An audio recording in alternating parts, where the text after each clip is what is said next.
जय हिंद प्यारे दोस्तों, आप सभी का बालाजी ऑनलाइन क्लासेज के इस ऑनलाइन प्लेटफॉर्म पर हार्दिक स्वागत अभिनंदन।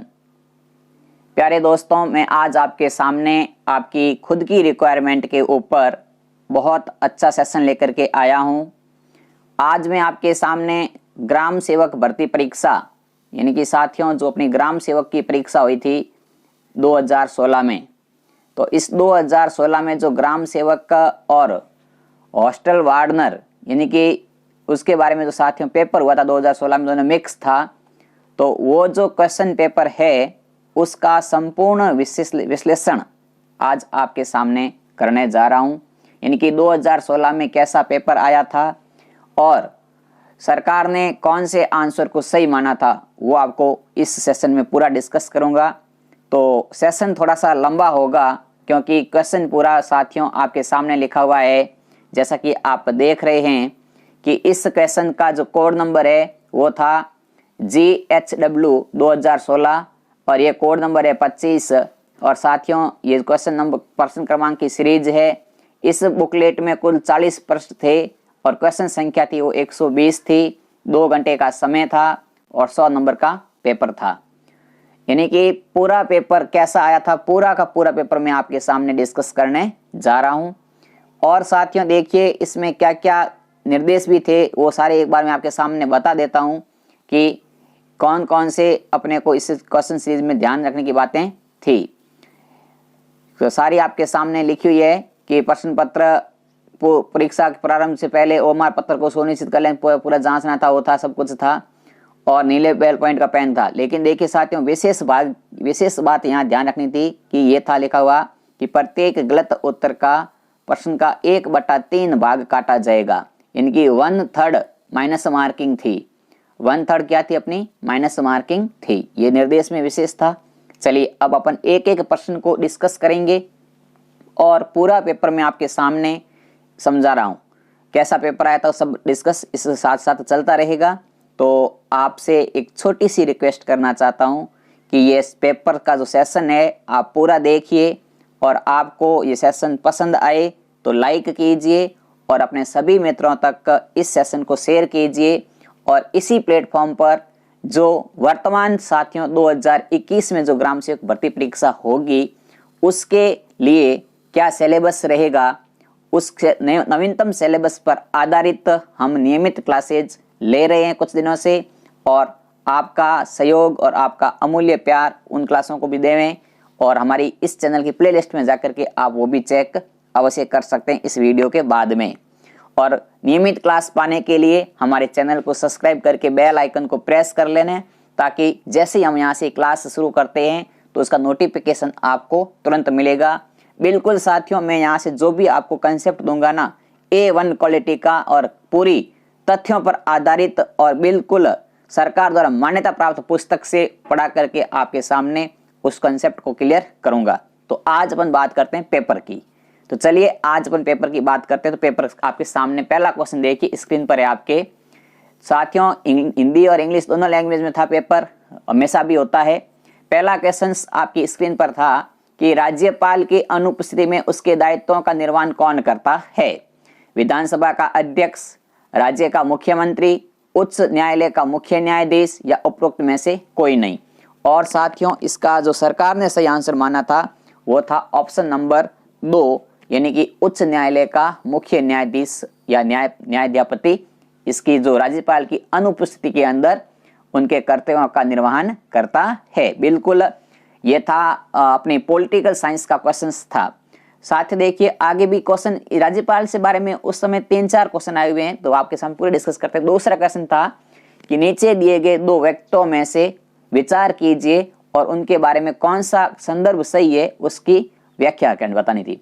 कथन लिखा था पहला कि राज्यपाल अपने पद पर राष्ट्रपति की इच्छा पर्यंत रहता है। यानी कि कोई भी राज्य का राज्यपाल होता है वो राष्ट्रपति जब तक चाहता है तब तक अपने पद पर रह सकता है। दूसरा था कि राज्यपाल की नियुक्ति प्रधानमंत्री द्वारा होती है।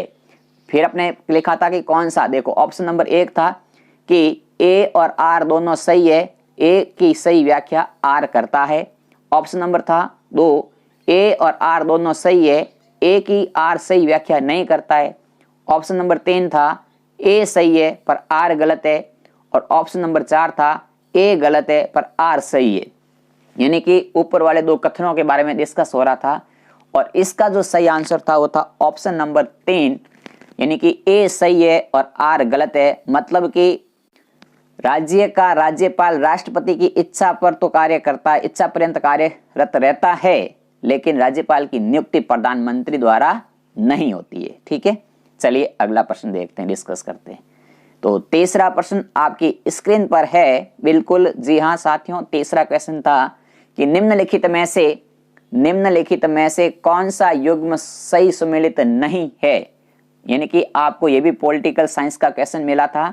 अनुच्छेद 154 राज्य की कार्यपालिका और शक्तियां, अनुच्छेद 155 राज्यपाल की नियुक्ति, अनुच्छेद 156 राज्यपाल की नियुक्ति हेतु योग्यता, और अनुच्छेद 163 राज्य मंत्री परिषद। ये 4 क्वेश्चंस थे जो कि अनुच्छेद से संबंधित थे, और इसमें भी राज्यपाल का ही देखो जिक्र किया जा रहा था, इनकी राज्य की शक्तियों का जिक्र किया जा रहा था। तो तीसरे का सही आंसर था वो था इनकी सुमेलित नहीं है, सही सुमेलित नहीं है ये बताना था। तो इसका सही आंसर था अनुच्छेद 156 राज्यपाल की नियुक्ति की योग्यताओं का जो है ये नहीं था। बाकी 3 ऑप्शन थे वो सही थे। ये ऑप्शन नंबर 3 सही सुमेलित नहीं था, यानी कि ये इसका आंसर था। आगे देखिए क्वेश्चन नंबर 4 की बात करते हैं। तो 4 नंबर क्वेश्चन आपकी स्क्रीन पर है कि राज्य के उच्च न्यायालय के बारे में निम्नलिखित कथनों पर विचार कीजिए। संविधान के अनुच्छेद 213 में प्रावधान है कि प्रत्येक राज्य में एक उच्च न्यायालय होगा। राज्य उच्च न्यायालय के न्यायाधीशों की नियुक्ति राष्ट्रपति द्वारा होगी। अनुच्छेद 226 के अंतर्गत उच्च न्यायालय को कुछ लेख जारी करने का अधिकार है। भारतीय संविधान के प्रावधान के तदनुसार 2 या 2 से अधिक राज्यों के लिए एक ही उच्च न्यायालय का गठन किया जा सकता है। नीचे दिए गए कोट में से सही कोट का चयन करना है। मतलब इन 4 कथनों में से कौन कौन से कथन सत्य थे वो बताने थे। तो 4 नंबर क्वेश्चंस का सही आंसर था वो था ऑप्शन नंबर 3, यानी कि पहला कथन गलत था, बाकी दूसरा, तीसरा और चौथा सही था। मतलब कि ये पहला कथन है ना, संविधान के अनुच्छेद 213 में प्रावधान है कि प्रत्येक राज्य में एक उच्च न्यायालय होगा, ये कथन गलत था। बाकी तीनों कथन सत्य थे। आगे देखिए क्वेश्चन नंबर 5 की बात करते हैं। तो 5 नंबर क्वेश्चन में देखिए लिखा था कि राज्य मंत्री परिषद जवाबदेही होती है। राज्य मंत्री परिषद किसके प्रति जवाबदेही होती है? राज्य विधानसभा के प्रति, भारतीय संसद के प्रति, राज्यपाल के प्रति या राष्ट्रपति के प्रति? जो राज्य की मंत्री परिषद होती है वो किसके प्रति जवाबदेही होती है? तो ऑप्शन नंबर क्वेश्चन नंबर 5 का सही आंसर था वो था ऑप्शन नंबर 1, राज्य विधानसभा के प्रति राज्य मंत्री परिषद जवाबदेही होती है। देखिए साथियों, हम पेपर डिस्कस ज्यादा मतलब फुल डिस्कस ना करके आंसर क्या था वो बता रहा हूं और क्वेश्चन क्या था वो बता रहा हूं, ठीक है ना। चलिए अगला क्वेश्चन 6 नंबर जो कि आपकी स्क्रीन पर है। 6 नंबर क्वेश्चन था कि अधोलिखित राज्य सचिव में 2 पदों के नीचे दिए गए कोट का सहायता से पद चौपनीय क्रम यानी कि उच्च स्तर से निम्न स्तर में नियोजित करते हुए सही उचित उत्तर का चयन कीजिए। यानी कि कुछ पदों के नाम दिए थे, जैसे राज्य का सचिव, उप सचिव, विशिष्ट सचिव और सहायक सचिव, ये 4 पद होते हैं। तो इन राज्य सचिवों का सही क्रम कौन सा है, यानी कि उच्च स्तर पर कौन होता है और निम्न स्तर पर कौन होता है, वो क्रम बताना था। तो 6 नंबर का सही उत्तर था वो था ऑप्शन नंबर 2। यानी कि 2 नंबर पे क्या देखते हैं कि सबसे पहले आता है सचिव, सचिव के बाद में आता है विशिष्ट सचिव, विशिष्ट सचिव के बाद में आता है उप सचिव और उप सचिव के बाद में आता है सहायक सचिव। तो सचिव सबसे ऊपर होता है और सहायक सचिव सबसे नीचे होता है। सचिव के बाद में होता है विशिष्ट सचिव और उसके बाद में आता है उप सचिव। ये थे इनके उच्च स्तर से निम्न स्तर का क्रम। ये क्रम ध्यान रखना था कि कौन सा क्रम बताना था, ये था। 7वां क्वेश्चन देखिएगा। 7वां क्वेश्चन आपकी स्क्रीन पर है कि अधोलिखित में से कौन सा कार्य जिलाधीश का नहीं है। यानी कि इनमें से कौन सा जो काम था वो जिलाधीश का नहीं था। ऑप्शन आपके सामने थे। कलेक्टर का कौन सा काम नहीं होता है? राजस्व का एकत्रीकरण, कानून व्यवस्था का रख रखाव, आयकर का एकत्रीकरण, भू दस्तावेजों का रख रखाव। इनमें से कौन सा काम है जो जिला कलेक्टर का नहीं है? तो 7 नंबर का सही आंसर था, वो था ऑप्शन नंबर 3। जो आयकर होता है ना साथियों, उस आयकर का एकत्रीकरण करना यानी कि इकट्ठा करना, आयकर के बारे में जिला कलेक्टर का काम नहीं था। क्वेश्चन नंबर 8 देखिए। क्वेश्चन नंबर 8 भी एक बहुत इंपॉर्टेंट क्वेश्चन था कि बलवंत राय मेहता समिति थी। बलवंत राय मेहता समिति थी, किसके संबंधित थी? लोकतंत्र के विकेंद्रीकरण पर थी, पंचायती राज संस्थाओं पर थी, ग्रामीण विकास पर थी, या सामुदायिक विकास कार्यक्रम पर थी? यानी कि जो बलवंत राय मेहता समिति थी उसका प्रमुख विषय क्या था? तो 8 नंबर की बात करें तो 8 नंबर के अंदर भी देखिए, 8 नंबर का जो सही आंसर माना गया था, यहाँ माना है ऑप्शन नंबर 4, सामुदायिक विकास कार्यक्रम पर आधारित थी बलवंत राय मेहता समिति। ठीक है। 9 नंबर क्वेश्चन भी आपकी स्क्रीन पर है, देखिएगा। 9 नंबर क्वेश्चन था कि निम्नलिखित संवैधानिक अनुच्छेदों में से कौन सा अनुच्छेद पंचायत के बारे में 43वें संविधान संशोधन द्वारा जोड़ा गया था? यानी कि जो पंचायतों के बारे में एक संविधान संशोधन हुआ था, 73वां संविधान संशोधन, वो तो उस संविधान संशोधन के अंदर 73वें संविधान संशोधन में कौन सा अनुच्छेद, मतलब क्या कौन से अनुच्छेद में जोड़ा गया था? तो 9 नंबर का जो सही आंसर था ऑप्शन नंबर 3, अनुच्छेद 243 से 243 ओ, ये था जो बिल्कुल सही था। ठीक है। 10वां क्वेश्चन देखिएगा। 10वां क्वेश्चन था आपके सामने।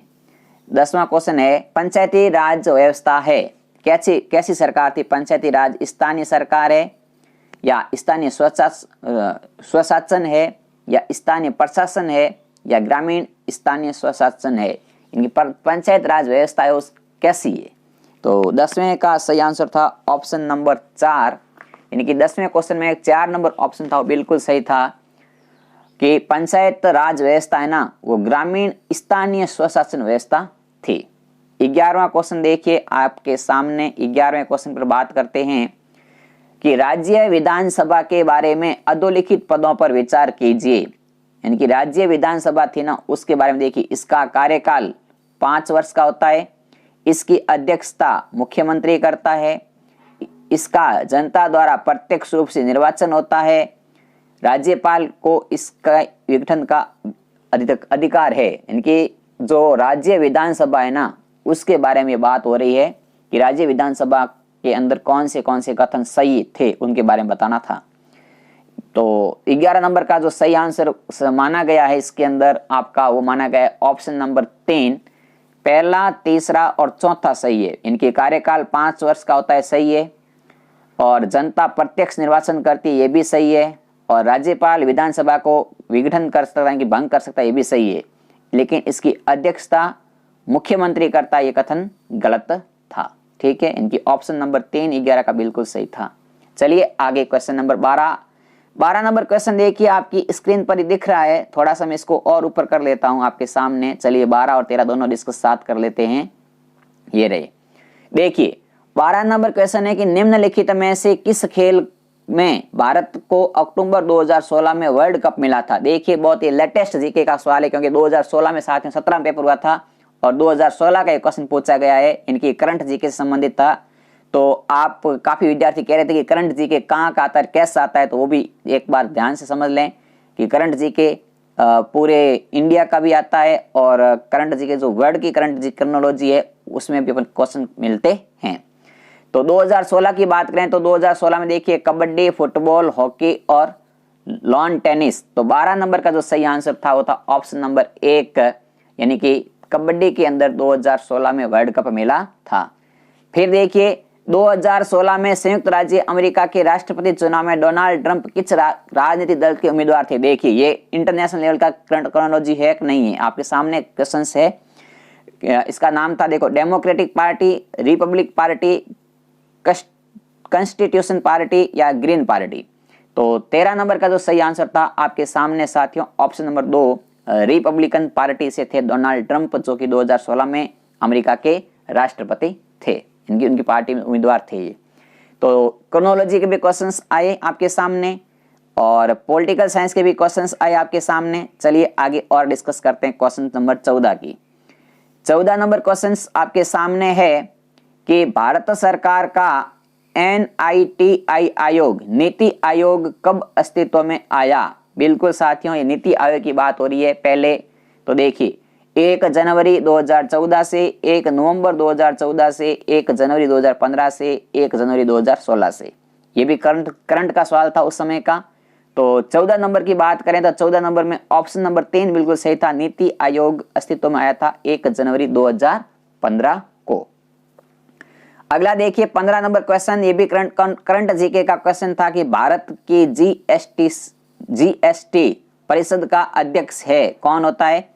प्रधानमंत्री, वित्त सचिव, वित्त मंत्री, लोकसभा का अध्यक्ष। जीएसटी जो है साथियों, जीएसटी है, उसके परिषद का अध्यक्ष कौन होता है। तो 15 नंबर का जो सही आंसर था वो था ऑप्शन नंबर 2, यानी कि जो अपना वित्त मंत्री होता है वो इसका अध्यक्ष होता है। आगे देखिए 16 नंबर क्वेश्चन की डिस्कस करते हैं। आज इस पेपर का जो क्वेश्चन नंबर 16 था वो क्या था। तो देखिए कैसे कैसे क्वेश्चंस पूछे जाते हैं। देखिए बहुत इंपॉर्टेंट लॉजिकल क्वेश्चंस आते हैं साथियों। आप ऐसा नहीं है कि एक लाइन रट के जाएं और आप उस आंसर बता दें। इसीलिए मैं ज्यादा क्वेश्चंस आंसर या प्रश्नोत्तरी पर डिपेंड, इनकी मेरे को विश्वास ज्यादा, मैं जो मटेरियल पढ़ाता हूं ना, क्वेश्चन आंसर वाले मटेरियल पढ़ाने के बजाय एक पॉइंट को थ्योरेटिकल, उस पॉइंट के बारे में क्या क्या फैक्ट है, मैं वो ज्यादा पढ़ाने का प्रयास करता हूं इस चैनल के माध्यम से। तो आप कमेंट बॉक्स में मुझे सुझाव भी अवश्य देना कि हम जो यहाँ से आपको मटेरियल उपलब्ध कराएंगे ग्राम सेवक भर्ती 2021 का, वो एक प्रश्नोत्तरी के माध्यम से कराया जाए या हर एक टॉपिक को उसके मुख्य मुख्य कौन कौन से फैक्ट होते हैं उन फैक्ट को डिस्कस करें। तो आप इसके बारे में भी सुझाव अवश्य देना। देखिए 16 नंबर था कि सूची 1 को सूची 2 से सम्मिलित करना, यानी आपके सामने थे दोनों प्रकार के। इसमें देखो पहला था युवा वलित, प्राचीन वलित, ज्वालामुखी और वृषखंड, और आपके सामने थे उत्तरी अमेरिका का दक्षिणी पूर्वी तट, उत्तरी अमेरिका का पश्चिम तट, उत्तरी अमेरिका का दक्षिण पश्चिम तट और परिप्रशांत पेटी। तो साथियों ये आपका वर्ल्ड जियोग्राफी का क्वेश्चन था, यानी कि जो विश्व भूगोल है इसमें सिलेबस में शामिल है विश्व का भूगोल भी, तो उससे संबंधित क्वेश्चन है। और इस क्वेश्चन नंबर 16 का जो सही आंसर था वो था ऑप्शन नंबर 1। और ऑप्शन नंबर 1 आपके सामने है कि पहले का 2 सही था, इनकी युवा वलित उत्तरी अमेरिका का पश्चिम घाट है। दूसरे का 1 सही था, प्राचीन वलित उत्तरी अमेरिका का दक्षिण पूर्वी घाट है। और तीसरे सी का चौथा सही था, ज्वालामुखी परिप्रशांत पेटी है। और वृषखंड उत्तरी अमेरिका का दक्षिण पश्चिम घाट है। तो ये थे इसके क्वेश्चन, यानी ऑप्शन नंबर 1 इसका सही आंसर था।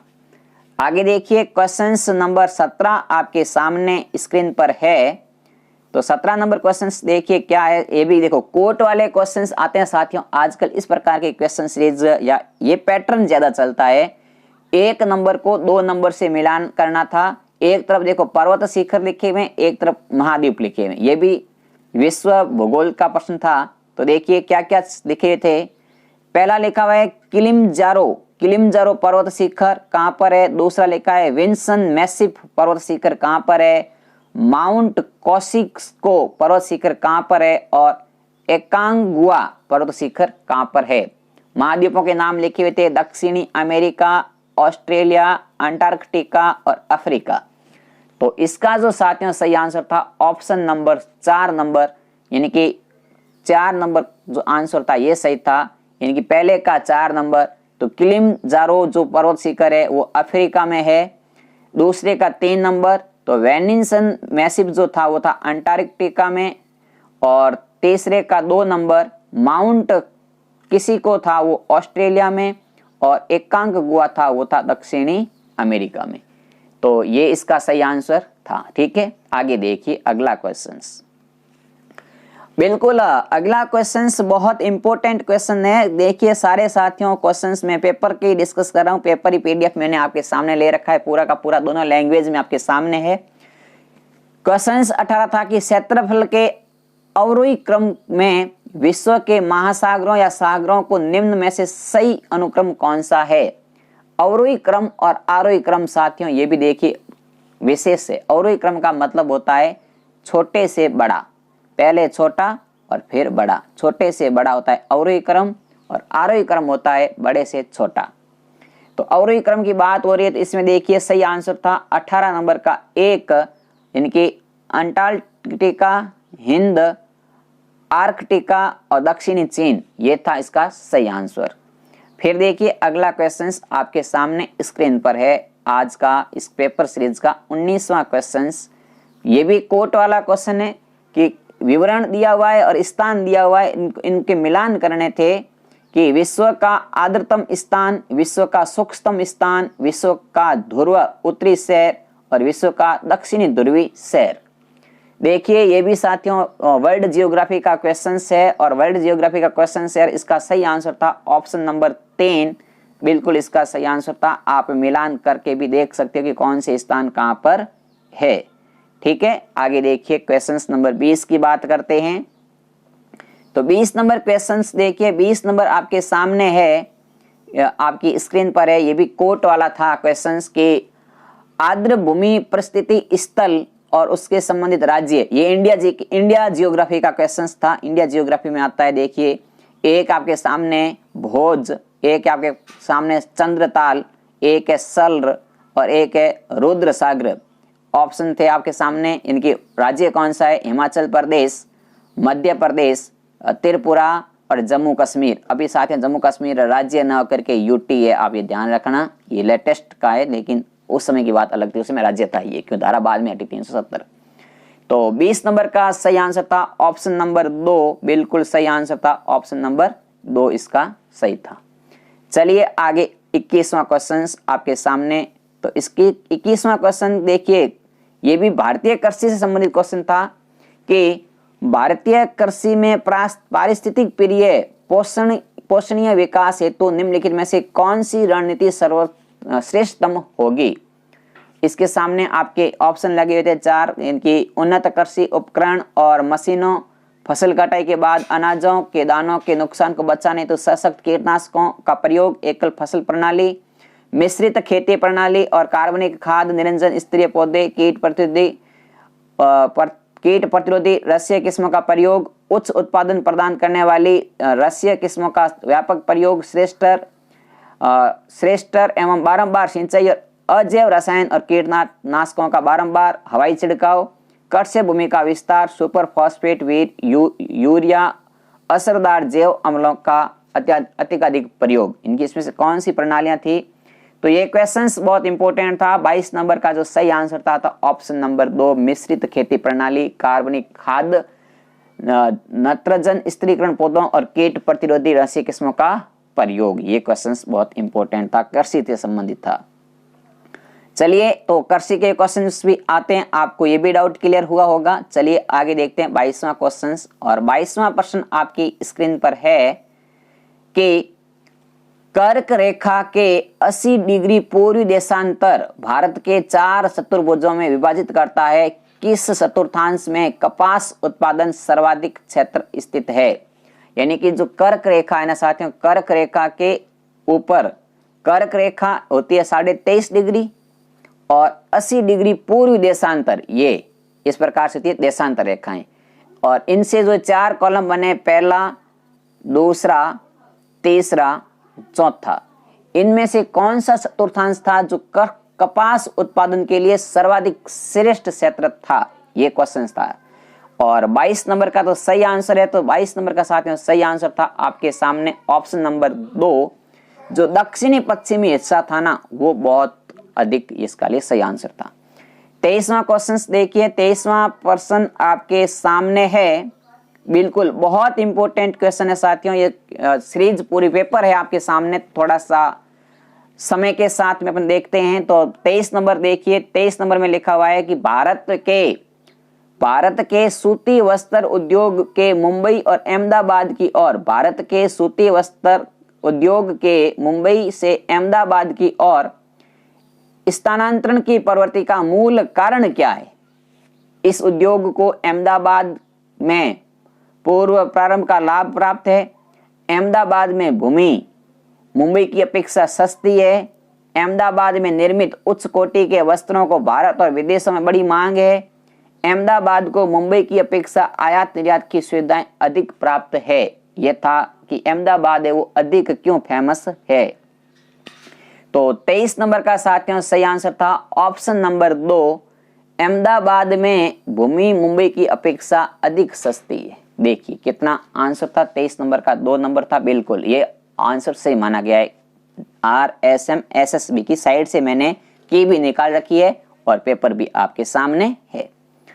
प्यारे दोस्तों, सेशन थोड़ा सा लंबा चलेगा, थोड़ा सा पेशेंस रखे, पेपर को समझिएगा। पेपर बहुत अच्छा है। अब की बार आपको भी ग्राम सेवक बनना है, तो इस क्वेश्चंस के पेपर को आप पैटर्न को समझिए, फिर अपन आगे डिस्कस करेंगे कि 2021 की क्या रणनीति रहेगी। तो 24 नंबर का देखिएगा। 24 नंबर आपके सामने है कि राजस्थान के भौतिक स्वरूपों के संबंध में निम्नलिखित में से कौन सा कथन सत्य है। नीचे दिए गए कुछ कोट का प्रयोग करके सही उत्तर बताइए। यानी कि ये राजस्थान का साथियों भूगोल उसका प्रश्न आ गया। इसमें लिखा है कि हाड़ौती का पठार पश्चिमी उत्तर के मुख्य सीमा के भ्रंश द्वारा सीमांकित है। दूसरा था पश्चिमी रेतीली मैदान का 41.50% क्षेत्र बालू का स्फोट मुक्त प्रदेश है। तीसरा था संरचनात्मक दृष्टि से राजस्थान के भौतिक स्वरूप भारत के उत्तरी बहुत वृद्ध मैदान और प्रायद्वीपीय पठारों का हिस्सा है। और चौथा था अरावली वर्तमान में अवशिष्ट पर्वतों के रूप में उपलब्ध है। तो 24 नंबर का जो सही आंसर था वो था ऑप्शन नंबर 2। कथन 2, 3 और 4 सही थे, पहला कथन इसका गलत था। ठीक है, चलिए तो पेपर का 25वां क्वेश्चन आपकी स्क्रीन पर आ चुका है। 25वें क्वेश्चन में देखिए क्या पूछा गया था हमारे को। तो इसमें पूछा गया था कि राजस्थान की जलवायु से के संबंध में, राजस्थान के जलवायु के संबंध में निम्नलिखित में से कौन सा कथन सत्य है। नीचे दिए गए कुछ कोट, साथियों हमेशा कोट वाले क्वेश्चंस ही महत्वपूर्ण होते हैं और ऐसे कोट वाले क्वेश्चंस बना करके हम भी डिस्कस करने की प्रयास करेंगे आपके सामने कि नेक्स्ट सिलेबस के बारे में भी। और देखिए इसमें लिखा है कि राजस्थान की जलवायु दशाएं तापमान और वर्षा की अत्यास्थित प्रकट करती है। गत 10 वर्षों में पश्चिमी मरु प्रदेश में वर्षा की मात्रा घटी है जबकि मेवाड़ क्षेत्र में बढ़ी है। तीसरा था कि पश्चिमी राजस्थान में न्यून वर्षा का मूल कारण अति उष्ण स्थलखंड पर दक्षिण पूर्वी आर्द्रतावाही पवनों का आकस्मिक प्रवेश।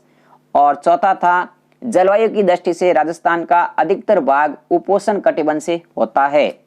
तो साथियों इस 25 नंबर का जो सही आंसर था वो था ऑप्शन नंबर 4, यानी कि 1, 2 और 4 ये सही थे, तीसरा था वो रॉन्ग था। ठीक है, 25 का 4 नंबर सही है। अगला क्वेश्चन 26 नंबर आपके सामने।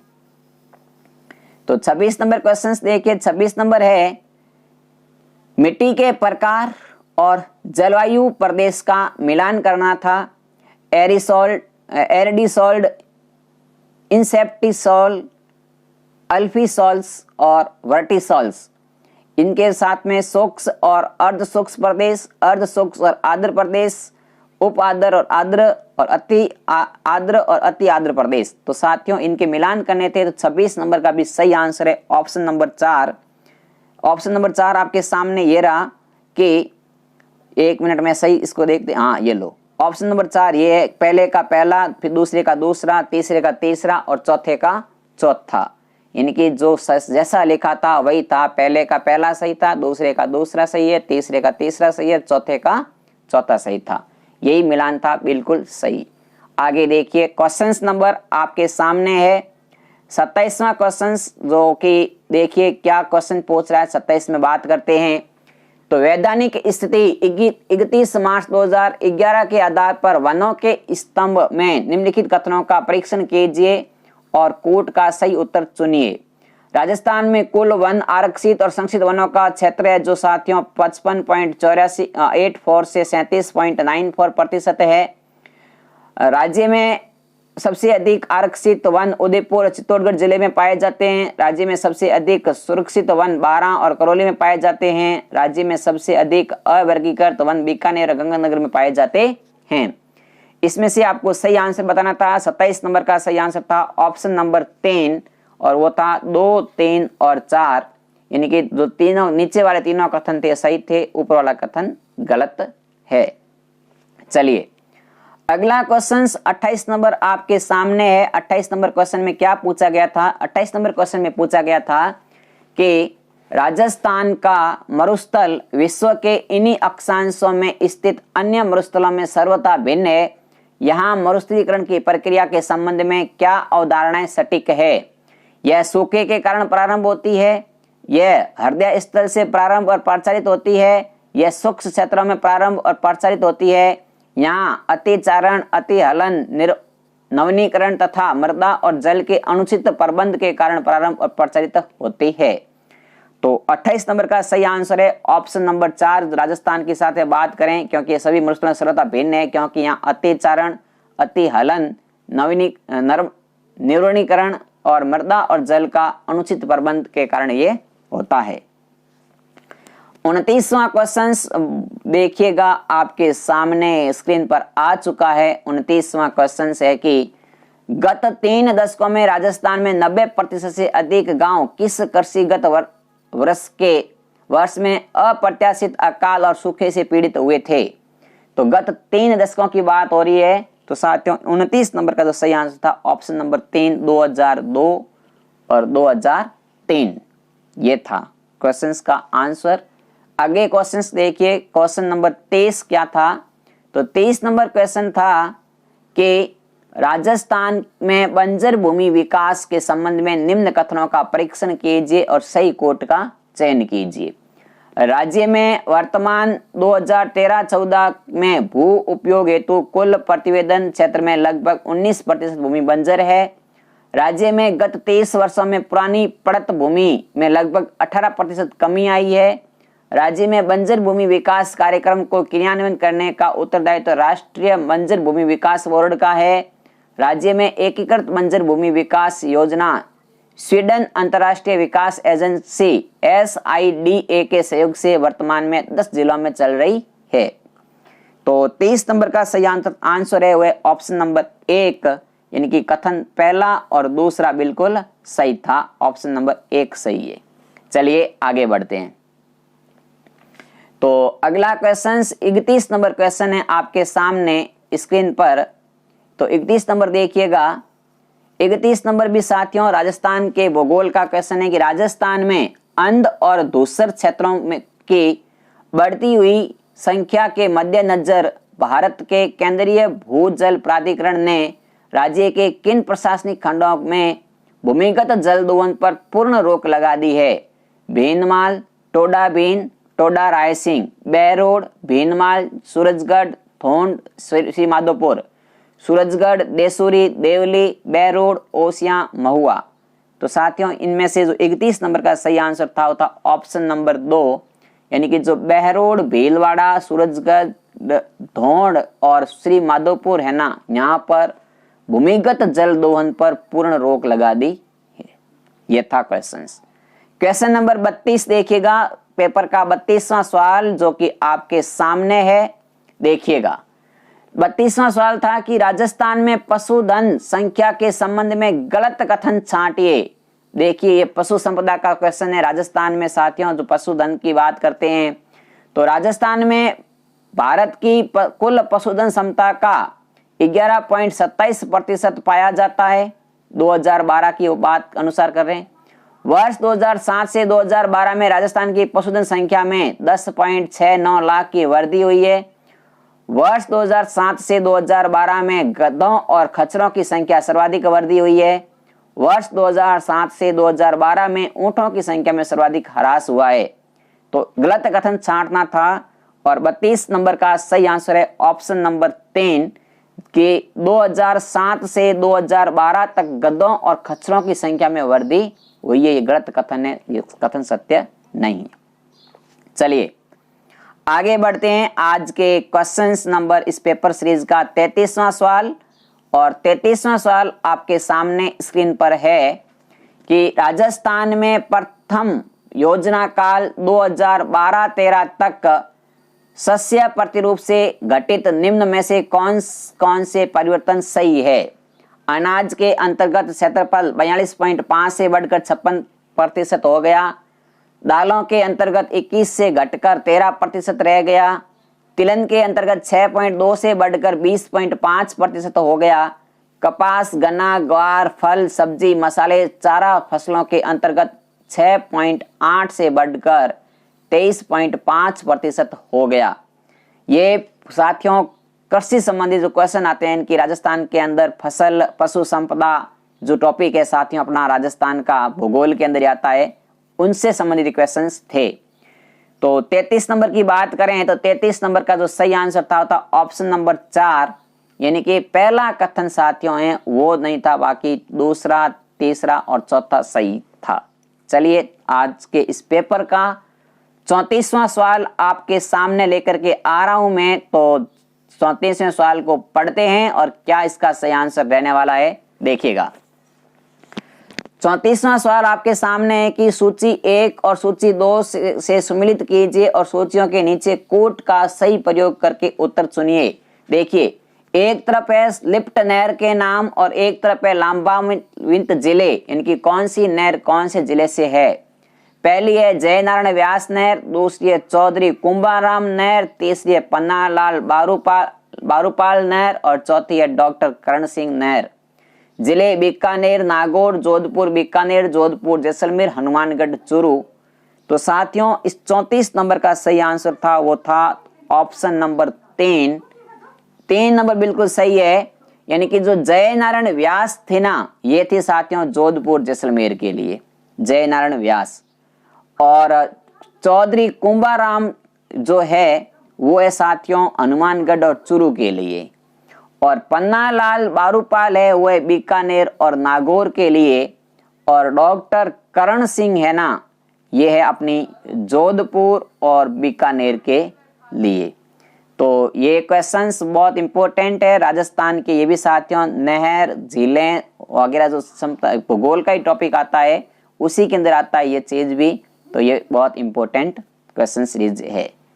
चलिए आज के इस ग्राम सेवक भर्ती परीक्षा 2016 के पेपर का 35वां सवाल लाते हैं आपके सामने, और 35वां सवाल ये रहा आपके सामने जो कि राजस्थान में खनिज संपदा से जुड़ा हुआ है। कथन में देखिए एक तरफ लिखे हुए हैं खनिज और एक तरफ लिखे हैं उनके खनन क्षेत्र लिखे हुए हैं, जैसे पन्ना, तांबड़ा, मैग्नीज, तांबा, और इनके ये स्थानों के नाम लिखे हैं। इनका सही आंसर क्या था? तो 35 नंबर का भी सही आंसर है ऑप्शन नंबर 3। पहले का पहला, दूसरे का दूसरा, तीसरे का तीसरा, चौथे का चौथा। मतलब कि क्या हो गया?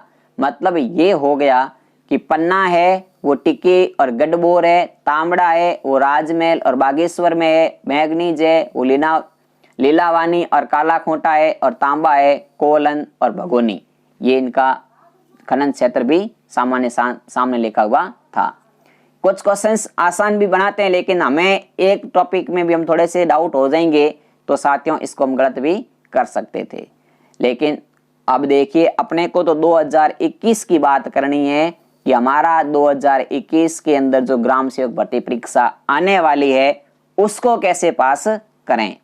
तो देखिए आपके सामने इस सीरीज का 36वां सवाल आपकी स्क्रीन पर आ चुका है, और क्या है 36वां सवाल? देखिए कि सार्वजनिक क्षेत्र के विभिन्न वित्तीय संगठन RIC, रिको, RFC, राजसिको द्वारा आकलित उद्योग संभावनाओं के आधार पर ए श्रेणी में राजस्थान के कौन से जिले सम्मिलित है? ये साथियों जो संस्थाएं हैं ये संस्थाएं जो औद्योगिक फैक्ट्रियां वगैरह उद्योग जितने भी है राजस्थान में उनको प्रमाण पत्र उनका संचालन उसके बारे में निगरानी पूरी रखती है। और ए श्रेणी के अंदर कौन से जिले आते हैं? तो 36 नंबर का साथियों सही आंसर है ऑप्शन नंबर 1 जोधपुर, पाली, अजमेर, अलवर। ये था इसका सही आंसर। आगे देखिए 37 नंबर की बात करते हैं। 37 नंबर आपके सामने है कि राजस्थान में जनसंख्या प्रवृत्तियों के संबंध में निम्नलिखित में से कौन सा कथन सत्य है? नीचे दिए गए कोट का प्रयोग कर सही उत्तर का चुनिए।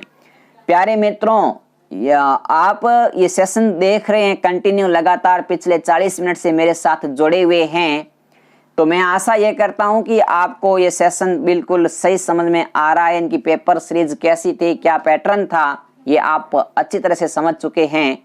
तो देखिएगा, इसका सही आंसर है 37 नंबर का, वो 1 नंबर सही आंसर है। इनकी ऑप्शन 2 और 4 सही थे। दूसरा, इनकी राज्य में जनसंख्या घनत्व 6 गुना अधिक बढ़ा और राज्य में साक्षरता दर 8 गुना अधिक बढ़ी। कब बढ़ी थी?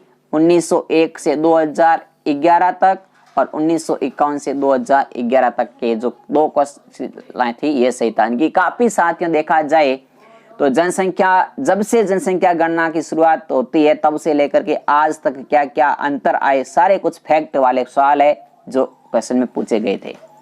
आगे देखिए 38वां सवाल आपकी स्क्रीन पर है। 38 नंबर में देखिए, राजस्थान की कुल जनसंख्या जनजाति प्रतिशत 2011 और उनके आवास क्षेत्र के बारे में था। तो इसका सही आंसर था 38 नंबर का, वो 1 नंबर सही है, यानी कि पहले का 2, दूसरे का 1, तीसरे का 3, चौथे का 4, ये सही था। ठीक है, तो ये भी आप मिलान आराम से कर सकते हैं। आगे देखिए अगला सवाल 39 नंबर सवाल इस पेपर का क्या था उसको डिस्कस करते हैं। तो 39 नंबर था कि राजस्थान की जनजातियां और उनके आवास क्षेत्र। देखो बहुत इंपॉर्टेंट, कौन सी जनजाति कौन से जिले में सर्वाधिक निवास करती है, कम निवास करती है, ऐसे सवाल। तो हमें साथियों एक एक लाइन को डिस्कस के साथ में फिट करना है ताकि हम ऐसे क्रूट वाले क्वेश्चंस को हल कर पाएंगे।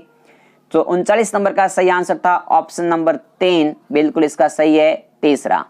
चलिए आगे देखते हैं। 40वां सवाल आपके सामने स्क्रीन पर है और 40 नंबर था जो आपके सामने है साथियों। इसमें लिखा हुआ है कि निम्नलिखित में से कौन सा विकास कार्यक्रम राजस्थान की जनजातीय अर्थव्यवस्था सुधार प्रत्यक्ष संबंधित नहीं है। और इसमें देखिए आपके सामने इसका सही आंसर है, वो था ऑप्शन नंबर 4 40 का, दूसरा, तीसरा और चौथा। तो दूसरा इनकी राजस्थान आजीविका मिशन, मेवात डांग मगरा क्षेत्र विकास कार्यक्रम और श्रवण जयंती ग्राम स्वरोजगार योजना, ये है जो साथियों जनजातीय अर्थव्यवस्था सुधार के से प्रत्यक्ष संबंधित नहीं थे। और जो संशोधित क्षेत्र विकास उपगम और क्लस्टर योजना थी ये प्रत्यक्ष संबंधित थी। 41 नंबर की बात करते हैं। 41 नंबर आपके सामने क्वेश्चन है। 41 नंबर था कि वर्ष 2011 की जनगणना के अनुसार राजस्थान में कुल 3 करोड़ श्रम शक्ति मिलने कितने बेरोजगार व्यक्तियों को आंके गए। तो 41 नंबर का साथियों सही आंसर है, वो था ऑप्शन नंबर 4 33 लाख। 42वां सवाल क्या था देखिएगा। 42वां सवाल आपके सामने स्क्रीन पर आ चुका है कि राष्ट्रीय सैंपल सर्वेक्षण संगठन NSSO के वर्ष 2011-12 के 68वें दौर के अनुसार राजस्थान की सामान्य स्थिति के अनुसार बेरोजगारी दरों के संबंध में कौन सा कथन सत्य नहीं है। तो इसका सही आंसर था ऑप्शन नंबर 2, इनकी पहला और दूसरा कथन सही नहीं है, शेष 2 सही थे। 45 नंबर तक क्वेश्चंस डिस्कस किए। देखिए अगला क्वेश्चन 43वां क्वेश्चन आपकी स्क्रीन पर ला रहा हूं मैं आपके सामने।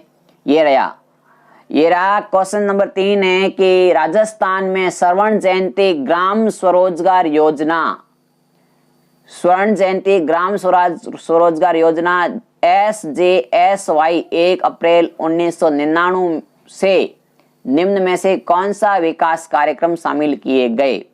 बहुत साथियों इंपोर्टेंट योजनाओं के बारे में सवाल पूछे जाते हैं। 43 नंबर का सही आंसर है वो है ऑप्शन नंबर 3, कथन पहला, दूसरा और तीसरा सत्य है। जवाहर सागर योजना थी, यह इससे संबंधित नहीं थी। चलिएगा 44 नंबर सवाल की ओर बढ़ते हैं। 44वां सवाल आपके सामने है कि सी रंगराजन विशेषज्ञ दल रिपोर्ट 2014 के अनुसार वर्ष 2011-12 में राजस्थान की कुल जनसंख्या लगभग कितने व्यक्ति निर्धन आके गए हैं। निर्धन यानी कि गरीब आके गए। तो 44 का सही आंसर है ऑप्शन नंबर 2, 1.51 करोड़ निर्धन व्यक्ति आके गए हैं। ये रिपोर्ट 2014 में पेश हुई थी। आगे देखिए 45 नंबर सवाल क्या है? तो 45 नंबर की बात करते हैं तो देखिए, सुरेश तेंदुलकर विधि के अनुसार राजस्थान के किन परिकलित निर्धनता अनुपातों में कौन से निष्कर्ष सही है? इसका साथियों सही आंसर था ऑप्शन नंबर 4। 2, 3 और 4 जो कथन है ये सही थे, पहला कथन इसमें भी रॉन्ग है। ये भी साथियों बिल्कुल निर्धनता इनकी राजस्थान के जो गरीबी रेखा के नीचे वाला क्वेश्चन की जो अर्थव्यवस्था है साथियों हमारी, उससे संबंधित सवाल था। आगे देखिए, अगला सवाल है अमरावती स्तूप का निर्माण किस काल में हुआ था? ये साथियों प्राचीन भारत के इतिहास के तब वहां तक का सवाल है। अमरावती स्तूप गुप्त, मौर्य, सातवाहन या वर्धन कौन से काल में होता है? तो 46 नंबर का सही आंसर है ऑप्शन नंबर 3, यानी कि सातवाहन के काल में अमरावती स्तूप का निर्माण हुआ था। 47 नंबर का सवाल है 1873 में भरतहूत स्तूप की खोज किसने की थी? मार्शल कनिंघम, के एस लाल, बी के थापर। तो 47 नंबर का सही आंसर था ऑप्शन नंबर 2, कनिंघम ने भरतहूत स्तूप की खोज की थी। 48वां सवाल देखिए आपके सामने था कि राजस्थान में दानचंद चोपड़ा की हवेली कहाँ स्थित है? बीकानेर, सुजानगढ़, खेतड़ी, किशनगढ़। तो 48 नंबर का सही आंसर था ऑप्शन नंबर 2, सुजानगढ़ में दानचंद चोपड़ा की हवेली है। चलिए अगला सवाल क्या था? 49 नंबर सवाल की बात करते हैं। तो 49 नंबर सवाल आपके सामने था कि मांडू के प्रसिद्ध किले का निर्माण किसने कराया था? तो 49 नंबर की बात करें साथियों तो ये सवाल इसका सही उत्तर है ऑप्शन नंबर 1, हुसैन शाह ने इसका निर्माण कराया था। बाकी ऑप्शन भी आपके सामने, बाज बहादुर, मोहम्मद शाह और कुंभा। 50वां सवाल था कि भीलों के अंदर एक साथियों प्रथा है छेड़ा फाड़ना, ये क्या प्रथा है? त्योहार है, ये तलाक है, ये विवाह है या ये पुत्र जन्म है? तो साथियों 50वें का सही आंसर है ऑप्शन नंबर 2, भील जनजाति में ये प्रथा चलती है छेड़ा फाड़ना, जिसे कहते हैं तलाक। ठीक है, आगे देखिए 51 नंबर सवाल जो कि आपके सामने था स्क्रीन पर है कि निम्नलिखित में से किस महाराजा के दरबार में 22 कवि, 22 ज्योतिषी, 22 संगीतज्ञ और 22 विशेषज्ञ के रूप में गंधर्व 22 विद्यमान थी? बिल्कुल साथियों, वो कौन सा राजा था जिसके दरबार में 22 कवि, 22 ज्योतिषी, 22 संगीतज्ञ और 22 विशेषज्ञ रहते थे? महाराजा मान सिंह, महाराजा भगवत सिंह, महाराजा जय सिंह, महाराजा प्रताप। तो साथियों 51 नंबर का जो सही आंसर था वो था ऑप्शन नंबर 4, महाराजा प्रताप। इनके साथियों हो सकता है यहाँ महाराजा लिखा है, आप यहाँ महाराणा प्रताप कर सकते हैं क्योंकि थोड़ा सा मेरे को कुछ अलग लग सकता है, लेकिन पेपर में जो प्रिंटिंग था अपन ये मानेंगे सही आंसर माने महाराणा। देखिए इंग्लिश में पढ़ सकते हैं, इंग्लिश में भी महाराजा प्रताप ही लिखा है तो वही रहेगा। चलिए अगला है कि निम्बाड़ी और रागड़ी, ये देखो राजस्थान की बोलियां आ गई, किस बोली की विशेषताएं हैं? हाड़ौती की, मेवाती की, मालवी की या अहिरवाटी की? तो इसकी बात करें साथियों तो 52 नंबर जो सवाल था इसका सही आंसर था ऑप्शन नंबर 3, मालवी जो भाषा है या बोली है, मालवी बोली की उपबोलियां थी निम्बाड़ी और रागड़ी, इनकी विशेषताओं में आती है। 52 नंबर क्वेश्चंस हो गए। 53 नंबर सवाल आपके सामने है कि अलखिया संप्रदाय, देखिए राजस्थान के संत संप्रदायों का सवाल है ये, अलखिया संप्रदाय की स्थापना किसने की थी? लालगिरी ने, भोलानाथ ने, चरणदास ने, संत दास जी ने। तो अलखिया संप्रदाय की बात करें 53 नंबर का सही आंसर है ऑप्शन नंबर 1, लालगिरी महाराज ने इसकी स्थापना की थी। 54 नंबर सवाल देखिए साथियों, 54 नंबर सवाल है कि जयपुर में राम प्रकाश थिएटर की स्थापना किस महाराजा के काल में हुई? महाराजा राम सिंह सेकंड, महाराजा विजय सिंह, महाराजा ईश्वर सिंह, महाराजा मान सिंह। तो इसका सही आंसर है ऑप्शन नंबर 1, महाराजा राम सिंह द्वितीय। राम प्रकाश थिएटर जयपुर में स्थापना की थी। ठीक है, चलिए 55 नंबर सवाल की बात करते हैं, आपके सामने स्क्रीन पर लाते हैं 55 नंबर सवाल। देखिए बम नृत्य, बम नृत्य, बम। तो राजस्थान के देखो नृत्यों की बात करें तो बम्ब नृत्य कहाँ का प्रसिद्ध है? अलवर भरतपुर का, जैसलमेर बाड़मेर का, जयपुर अजमेर का, उदयपुर सिरोही का। तो 55 नंबर का सही आंसर था वो भी साथियों आपका ऑप्शन नंबर 1 बिल्कुल सही माना गया है। अलवर भरतपुर में बम्ब नृत्य होता है। 56 सुगन चिड़ी। देखिए साथियों, सुगन चिड़ी को किस लोक माता का स्वरूप माना जाता है? स्वांग्या माता, नागणेची माता, आयड़ माता या शीतला माता। तो 56 नंबर का साथियों सही आंसर माना जाता है, वो माना जाता है ऑप्शन नंबर 3 आयड़ माता या आवड़ माता, जिसका मंदिर जैसलमेर में बना हुआ है और इनका जो रूप है वो सुगन चिड़ी का माना जाता है। आगे देखिए 57 नंबर आपके सामने है कि बालिन जी के गुरु कौन थे? बालिन जी के गुरु दादू दयाल, रामचरण, सुंदरदास, मंगलाराम। तो 57 नंबर का साथियों सही आंसर है वो ऑप्शन नंबर 1 दादू दयाल बालिन जी के गुरु थे।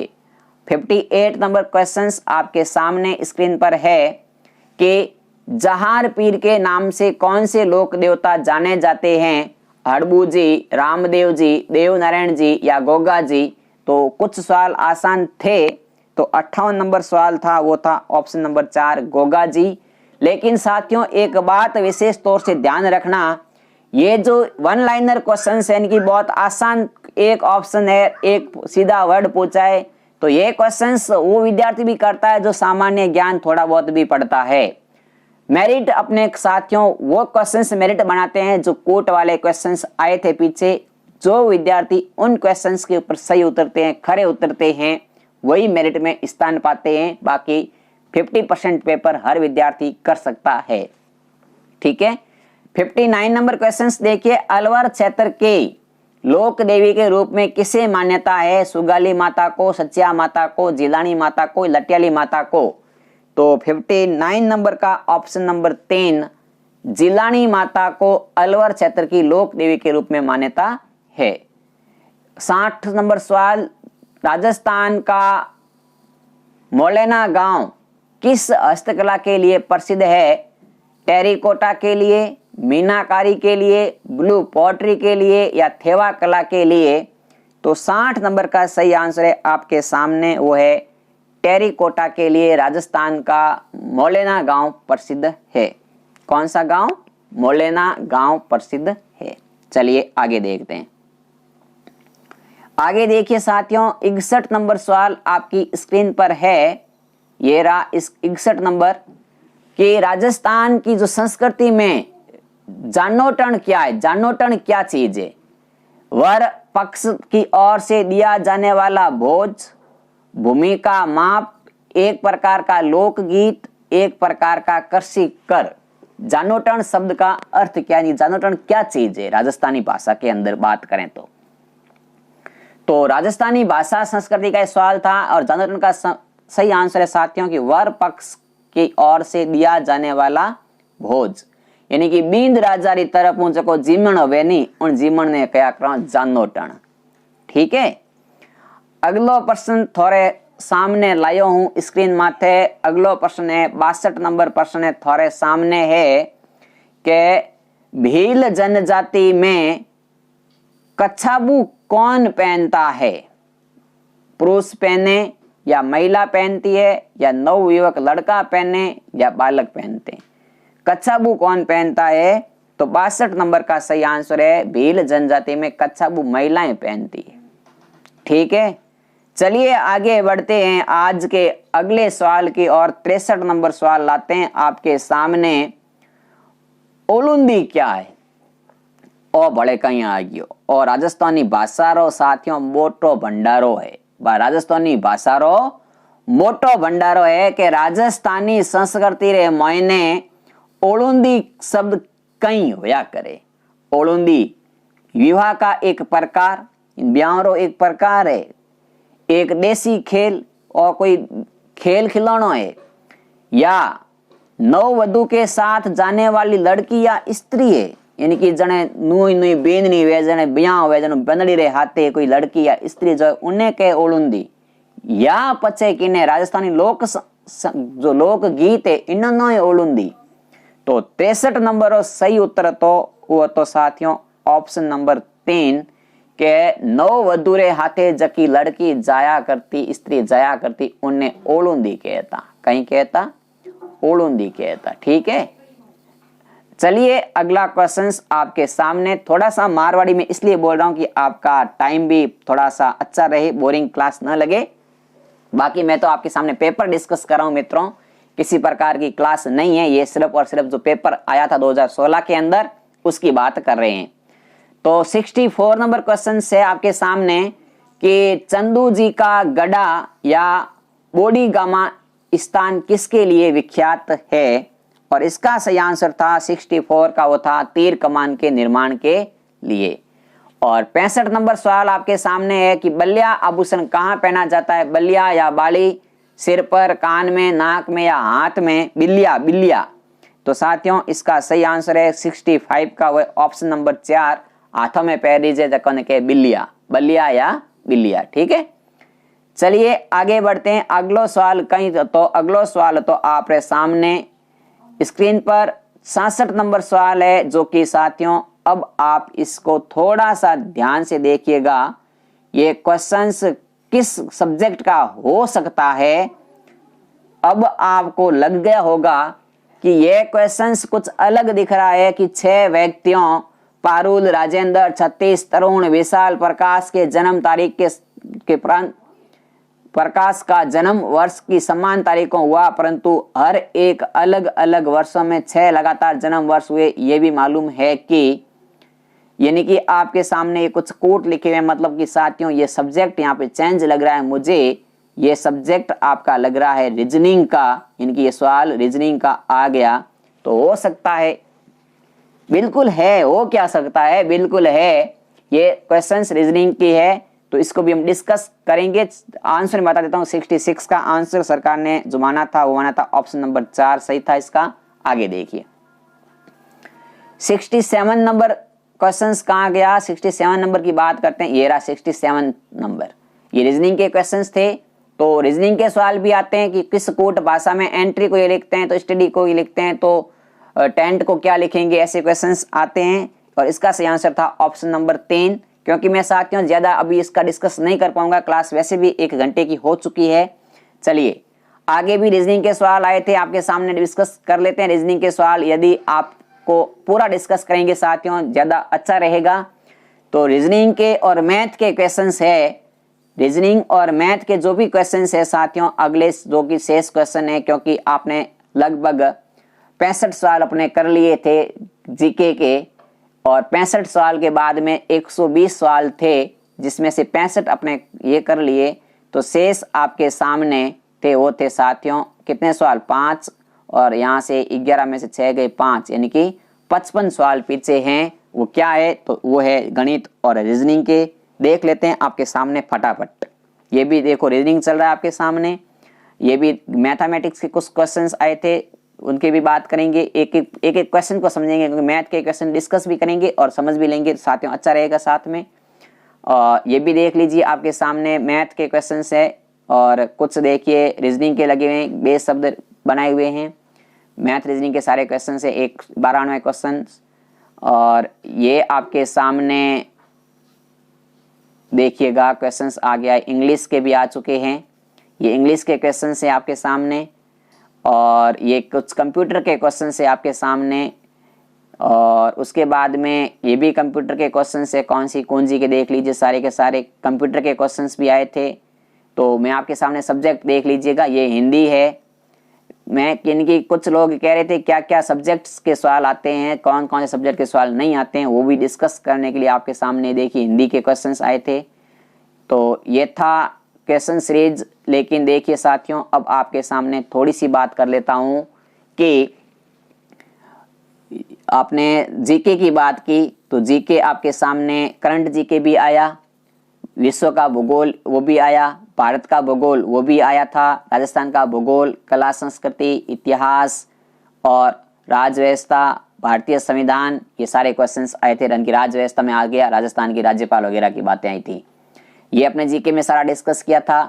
फिर आपने देखा कि रीजनिंग भी आई है, मैथ भी आई है, कंप्यूटर भी आया है, और आपका हिंदी भी आई थी और इंग्लिश भी आई है। Reasoning, math, computer, Hindi, English ये भी आई थी।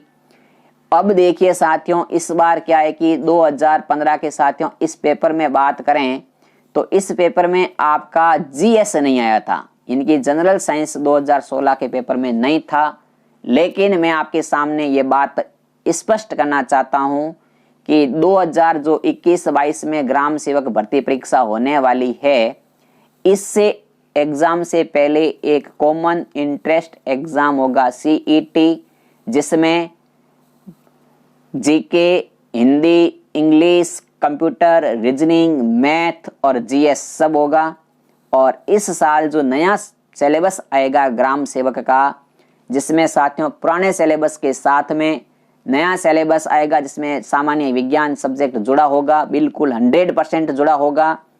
और जो 6 पॉइंट कुछ रहते हैं, जैसे कि मैथ के कुछ टॉपिक नहीं थे, तो क्या क्या सिलेबस है, जो नया सिलेबस क्या रहेगा, मैं साथियों यदि आपके सामने बात करूं तो आप जीके, इनकी जनरल नॉलेज, इसमें आप करंट के साथ साथ जो पुराना जीके पूरा है, राजस्थान, भारत और विश्व तक के जीके की बात आती है, क्रोनोलॉजी पूरी पढ़ें, उसमें बहुत बेस्ट मिलता है। जीएस की क्लास नियमित लगेगी आपके सामने, एक एक टॉपिक के बारे में जीएस की क्लास भी पढ़ाई जाती है हमारे इस चैनल पर। मैथ, रीजनिंग भी पढ़ाई जाएगी हमारे इसी चैनल पे, हम आपको पढ़ाएंगे। जीके का एक एक पॉइंट आपके सामने डिस्कस करेंगे। पेपर की सीरीज आपके सामने पूरी की पूरी चलेगी। और ये पेपर सीरीज थी, कुछ विद्यार्थियों ने कहा था कि पेपर किस टाइप का आता है, तो मैंने आपके सामने पूरा डिस्कस करने का प्रयास किया। चलिए, आप अभी तक हमारे चैनल को सब्सक्राइब नहीं किया है तो चैनल को सब्सक्राइब करके बेल आइकन प्रेस कर लें, ताकि हमारे यहाँ से आपके जो ग्राम सेवक भर्ती परीक्षा है 2021-22 की, या साथियों वनपाल, वन रक्षक, रीट या सीईटी एग्जाम, इन सब के लिए स्टडी मटेरियल हर कॉमन एग्जाम के लिए एक ही रहता है। लगभग 50% से 70% मटेरियल वही रहने वाला होता है। तो आप इसी सही समय का सदुपयोग करें, अभी अपने घर में सुरक्षित रहें और भगवान से यही आशा और उम्मीद करता हूं कि आप सुरक्षित होंगे। जय हिंद, जय भारत।